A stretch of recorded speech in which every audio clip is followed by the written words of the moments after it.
शब्द से सर्वभूतों की उत्पत्ति 2 मई 1988 समर्थ सद्गुरुदेव श्री रामलाल जी सियाग। यहूदियों के सृष्टि उत्पत्ति प्रकरण में कहा गया है, समुद्र के ऊपरी तल पर अंधकार था और ईश्वर की आत्मा जलों पर विचरण कर रही थी।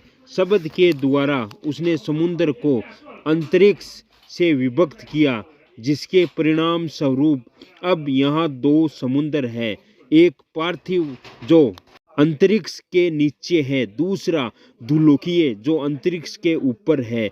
इस संबंध में वेदों के रहस्य को स्पष्ट करते हुए महर्षि श्री अरविंद ने कहा है, इस सार्वभौम विश्वास को या इस वैश्व रूपक को गुहावादियों ने पकड़ा और उसमें अपने समृद्ध मनोवैज्ञानिक मूल्यों को भर दिया। एक अंतरिक्ष की जगह उन्होंने 2 को देखा, एक पार्थिव और दूसरा दिव्य। 2 सागरों के स्थान पर उनकी अनावृत दृष्टि के सामने 3 सागर प्रसारित हो उठे। जो कुछ उन्होंने देखा वह एक ऐसी वस्तु थी जिसे मानव कभी आगे चलकर देखेगा।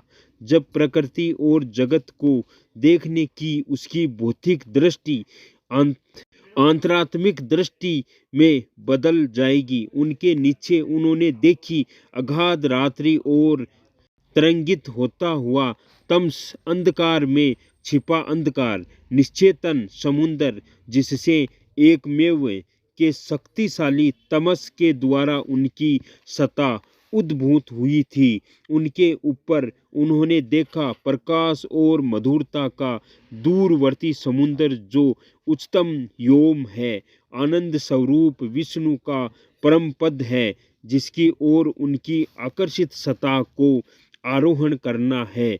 उनमें से एक था अंधकारपूर्ण आकाश, आकारहीन जड़, निश्चेतन असत। दूसरा था ज्योतिमय ओम, सदृश सर्वचेतन एवं निश्चल चेतन सत्य। यह दोनों एकमेव के ही विस्तार थे, एक अंधकारमय, दूसरा प्रकाशमय। इन 2 अज्ञान अनंतताओं के अर्थात अनंत संभाव्य शून्य और अनंत परिपूर्ण क्षय के बीच उन्होंने अपने चारों ओर अपनी आँखों के सामने नीचे ऊपर नित्य विकसनशील चेतन सत्ता का तीसरा समुद्र देखा।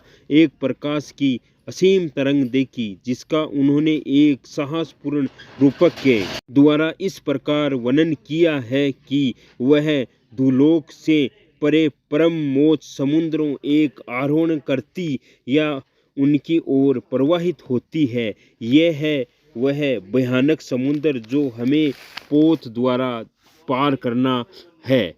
मेरे साथ निरंतर आध्यात्मिक सत्संग करने वाले उपयुक्त व्याख्या के अनुसार अंतरात्मिक दृष्टि से सब कुछ देख रहे हैं, यानी प्रत्यक्षानुभूति कर रहे हैं। लगता है वेदों की सच्चाई हम संसार के सामने शीघ्र ही प्रमाणित कर सकेंगे। गुरु सियाग सिद्ध योग एक ऐसा योग है जिसमें आप मंत्र से दीक्षा सुनकर आप अपना जीवन सफल बना सकते हो। घर में रहते हुए आप आराधना कर सकते हो, कहीं आपको जाना नहीं है, 1 रुपया भी आपको देना नहीं है, केवल घर में रहते हुए ध्यान करना है और आपका भला हो जाएगा, आपके परिवार का भला हो जाएगा। आपको निःशुल्क है, ये बिल्कुल जो होगा ऑटोमेटिक होगा, केवल आपको मंत्र का जप करना है। जय गुरुदेव, जय दादा गुरुदेव।